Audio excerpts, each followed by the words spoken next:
Hello, amazing humans. This is Working with Your Shadow Self. Is it worth it? Video number 6. And today I'm going to start with asking you this, or telling you this, I should say. If you begin the process of unconcealing your shadow and a voice inside starts screaming for you to stop, know that it's only your ego fearing its own death. Wow, that's powerful. So if you've been watching these videos and you're all of a sudden like, yeah, no, I don't want to do this, just know that it is safe for you to do it and your ego doesn't want you to. So today we're going to talk about using other people as mirrors. It helps you decipher like your masks, and it really just kind of opens the door for you to kind of find out what masks you wear. So today what you're going to do is you're going to interview your family and your friends. So you can either do this, take a couple of days to do it, call up your mom, call up your best friend, or, if you're having lunch with someone, you can ask them these questions. So you're going to ask them 3 things about you. And you're going to ask them, what are the 3 things that they like most about you? And what are the 3 things that they like least about you? Now, a lot of people resist this exercise, and I'm going to read you what Debbie Ford wrote. She said, they fear being judged. So if you fear being judged, I totally get it. Nobody likes to hear things that people don't like about them. But when you approach people with letting them know that, look, I want to better myself. And so I can remember when I did this exercise, I was like, ew, do I really want to know what my mom or my sister or my husband or my children, what they don't like about me? Because we don't actually, honestly, sometimes I think we don't want to know. But if you're here to do shadow work, then you do want to know. So that is your exercise for today. And I'm just going to go over kind of some of the things that may come up. So I know that one of the things that my husband used to say to me was I was very opinionated. And I would say that for me was kind of a trigger.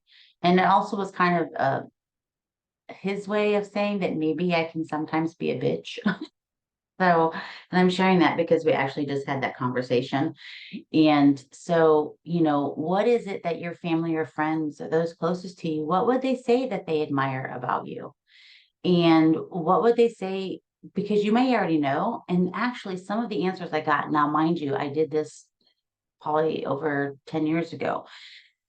And I don't remember exactly all of the things they said. I'm sure I have the journals somewhere in my collection of journals, but it is difficult to hear things that people may or may not like about you. But here's something else I want to read to you. So, oh, I think I forgot to bookmark it.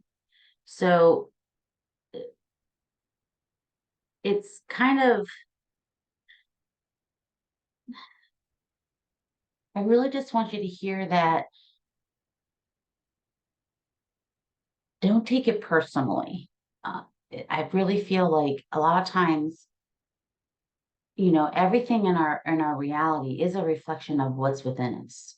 So if there's something that you don't want to hear, maybe just take a deep breath before you go and ask your friends and family and those closest to you.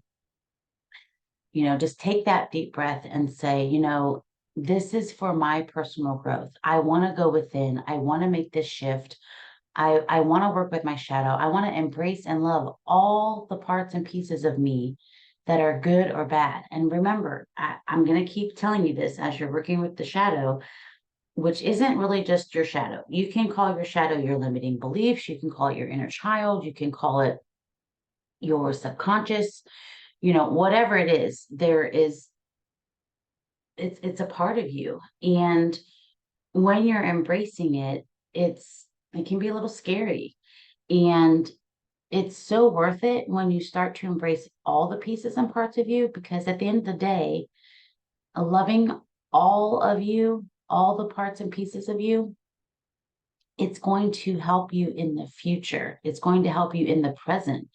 It's going to allow you to take back your power, because what you may not realize is that if there's something within you that you don't like, you're giving your power away. It's kind of like you have this is maybe not the greatest analogy, but let's say we're going to use plumbing as the analogy. You have this pipe, right? And water's coming through the pipe and you want to take a shower.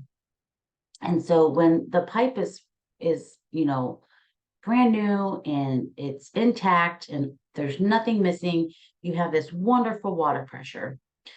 And when you have things that you don't like about yourself, you are poking holes in that pipe. And so when the water's flowing through, water's escaping in the things or the aspects that you don't love about yourself. So that by the time it gets to the shower, maybe it's just drips. Maybe it's not that full water pressure.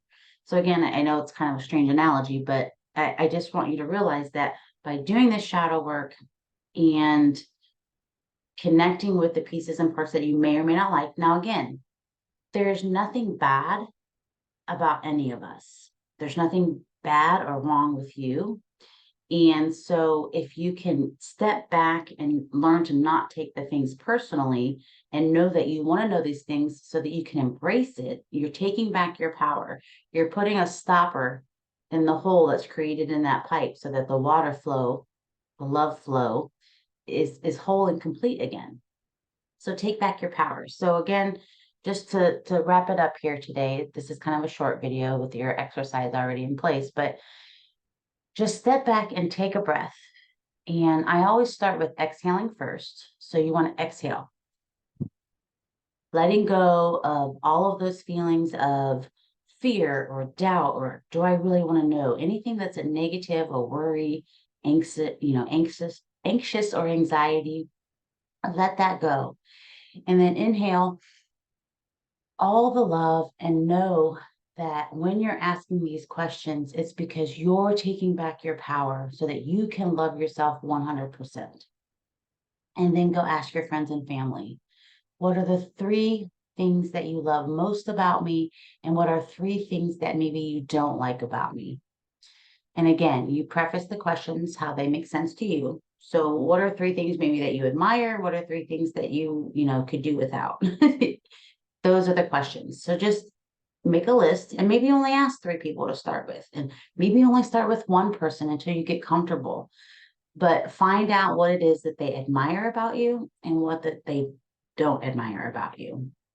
And then we'll go from there. So until the next time, be an amazing human. Lots of love, light, and really big hugs. Mwah.